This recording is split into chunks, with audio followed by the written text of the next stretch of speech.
Hello and welcome to another video of EnglishGram. Today we are going to talk about regular verbs and irregular verbs. So let's have a look at what difference they have between them.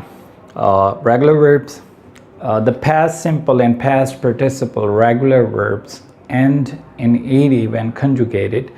The past simple and past participle irregular verbs don't end in ed when conjugated. Now let's talk about what's conjugation. Well, when we change or inflect a verb form, it's called conjugation. For example, we have a word here, or let's say we have a root verb here, go, and when it's inflected or conjugated, it becomes goes. Further, we inflect it for past simple tense, it becomes went. It can further be inflected or conjugated for perfect sentences or for perfect tense, and then it will be gone. So now let's talk about how many verb forms we have in English language. We have up to 5 verb forms in English language. The first is root verb, the second is third person singular verb, the third is past simple, the fourth is past participle, and the fifth is present participle. Now let's talk about why is conjugation necessary, or why do we conjugate verbs? Well, we conjugate verbs or we inflect verbs for some of the reasons. Number 1, to show what tense we are using in our conversation. Number 2, to show if we are talking about one person or more than one person. Number 3, to show if we are talking about one number or more than one number. And number 4 is to show what aspect we are using in our conversation. So let's have a look at the first point, which is to show or express what tense we're using in our conversation. Let's say we have 2 different tenses, present indefinite tense and past indefinite tense. I have first sentence, we play soccer every Sunday, whereas the second example sentence is we played soccer every Sunday. You can see that the verb was inflected when it was past or past simple sentence. We changed or we inflected the verb form according to the tenses. Now let's talk about the point number 2, which is to show how many persons we are talking about. Let's say I have just one tense here, but 2 different sentences. The first sentence is I will use present indefinite tense here. So I have 2 guys or 2 doers of the action in the first sentence and doer of the action, one doer of the action in the second sentence. The first sentence is Aslam and Adil play soccer every Sunday, whereas the second sentence is Aslam plays soccer every Sunday. You can see that the tense is same, but the verbs are different. The verb forms are different. We have changed or inflected verb forms according to the number of persons. We had 2 guys, we used the root verb form play, and we had just 1 person and we used the third person singular verb form in the second sentence. Let's say we have 2 more example sentences. That the first is stative singular pronoun, stative pronoun singular, I am happy, and the second sentence is we are happy. The first is singular and the second is plural.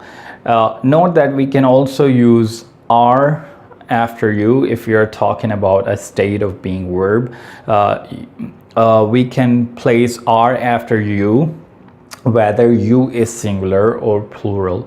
You can be used for both singular and plural persons we are talking about, or second person. Now let's talk about the point number 3, which is that we can also inflect or conjugate verb forms according to numbers. Let's say I have a sentence here. I have 3 baseball bats. 1 is broken, 2 are fine. So here 1 shows singularity, that's why I have used is, and 2 shows plurality, that's why I have used are. Now let's talk about the point number 4, which is that we can also inflect verb forms according to aspect. We currently, in this example, we have two aspects, progressive aspect and perfective aspect. You don't need to be concerned about what aspect is.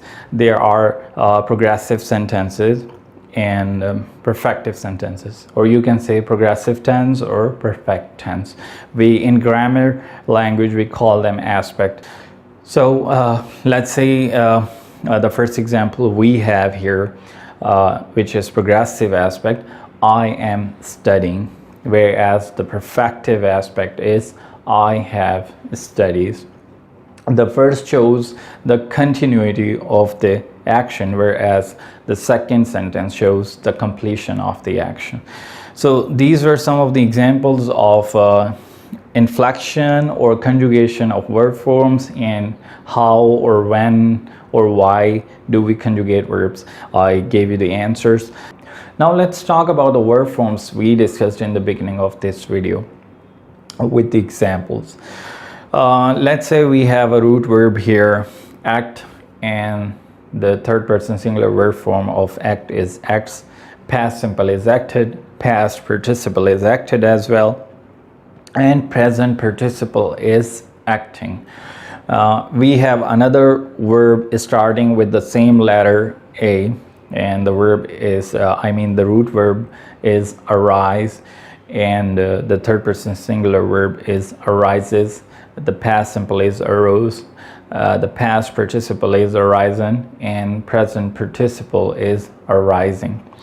As we talked about that regular verbs end in ed and irregular verbs don't end in ed, they end in a variety of different ways. I mean, the past simple and past participle verb forms of regular verbs end in ed, and the past simple and past participle irregular verbs don't end in ed in a variety of different ways. You can see the difference on your screen. Now let's have another example. Letter where is starting with the letter B. A verb is starting with the letter B, which is book. The root verb is book. The third person singular is books, and the past simple is booked. The past participle is also booked, and present participle is booking.